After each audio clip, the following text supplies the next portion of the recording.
ẹ̀yin èèyàn ilé ìwò lẹ ṣe ṣí àlàáfíà ní ẹwà gbogbo lẹ́ǹkan gist ni wọ́n ní olórí Tọ́pẹ́ wọ́n ní wọ́n ṣòwò Mariam pepper wípé wọ́n sọ fún Mariam pé kó fi Tóbi sílẹ̀ pé kí ni tiẹ̀ pẹ̀lú Tóbi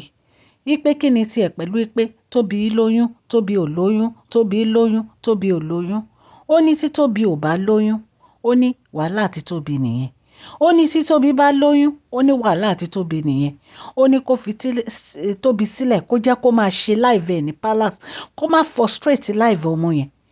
ipe kí ló dé tó jẹ́ pé every time a máa ní Tóbi ń parọ́ ni Tóbi ò lóyún Tóbi ń parọ́ ni Tóbi ò lóyún pé kí ni problem ẹ̀ gan-an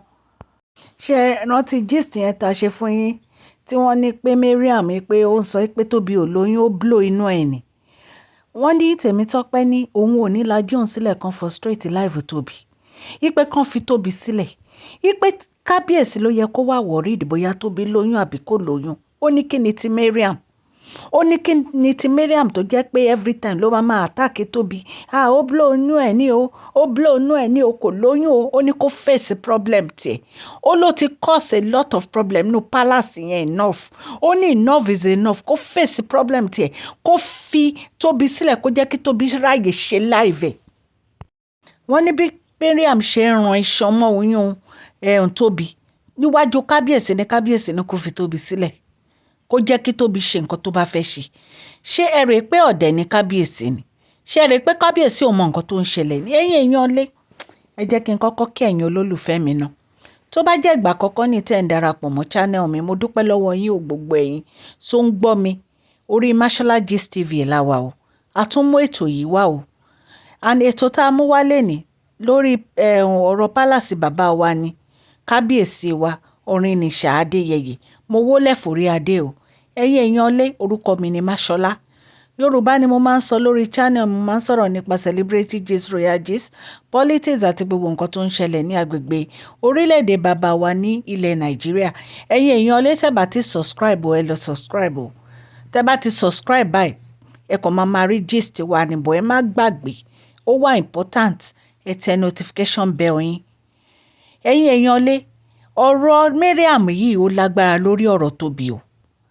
every time ló ń ranṣọ mọ́ Tóbi kò lóyún ó blow inú ẹ̀ ní kò lóyún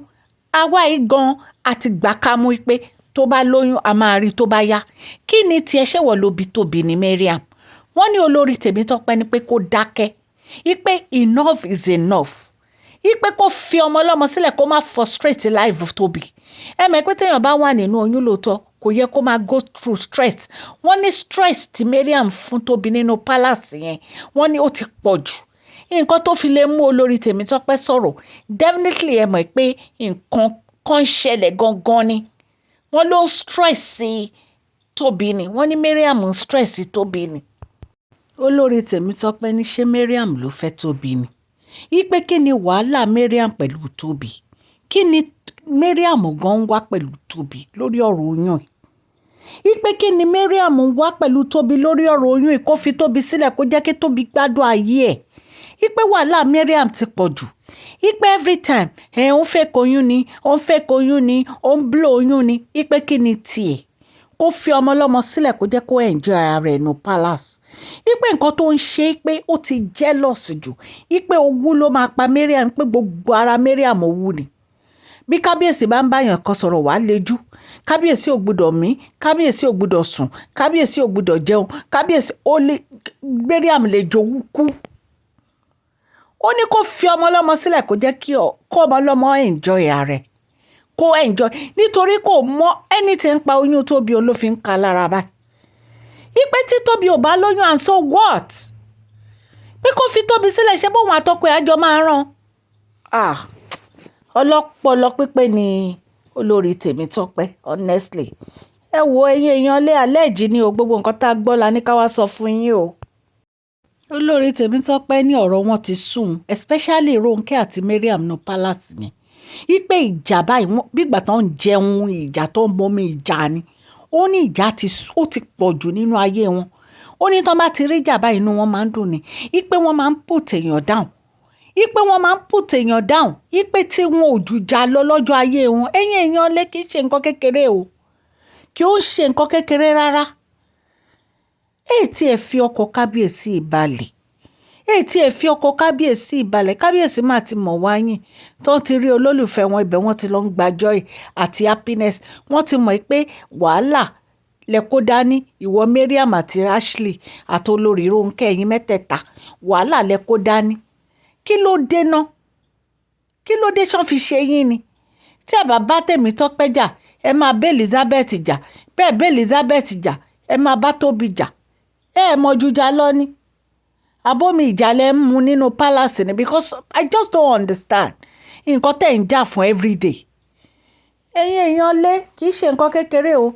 olórí Temitope ní kó gbẹnu ẹ̀ dákẹ́ kó fi Tobi sílẹ̀ kó jẹ́ kí Tobi enjoy life ẹ̀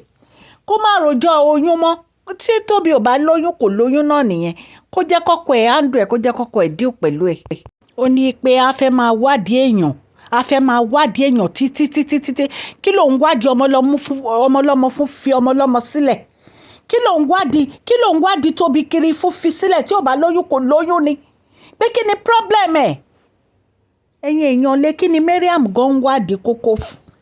kí ló ń wádìí Tobi fún tí ò bá ṣe pé o ní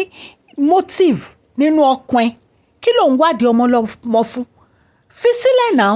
tí ó bá lóyún fine tí ò bá lóyún fine ṣé ẹ mọ̀ pé ńgbà tó ń gbé gist Tobi èmi sọ fún yín mo lémi ò believe pé Tobi lóyún mo ní ṣùgbọ́n tó bá yá a máa rí kùn ẹ̀ ayọ̀ àbí nǹkan tí mo sọ fún yín kọ́ nìyẹn ẹ fi sílẹ̀ tó bá yá ṣe bá bímọ gbogbo wa yìí la máa rí lórí social media pé ó ti bímọ kí ni problem ẹ̀ gan Mariam jókòó sáyé ibi tí kábíyèsí fẹ́ sí náà kí ló dé tó ń yọjú kiri kí ló dé tó ń tójú bọ̀ nǹkan tí ó kàn ẹ́ ẹ̀yin èèyàn lé gist ta gbọ́ nìyẹn ta ní ká wá sọ fún yín o etí tẹ fi ń gbọ́ mi kò ní di o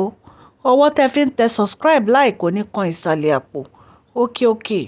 lọ́la yín á máa lọ 2024 tó fẹ́ wọlé yìí ó máa bá èmi àti yín láyọ̀ àtàlàáfíà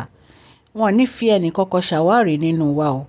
ẹ jọ̀ọ́ story tí mo sọ yìí gist yìí alleged ni o mi ò bá kábíyèsí gbénu palace o please share this video like and subscribe God bless you all.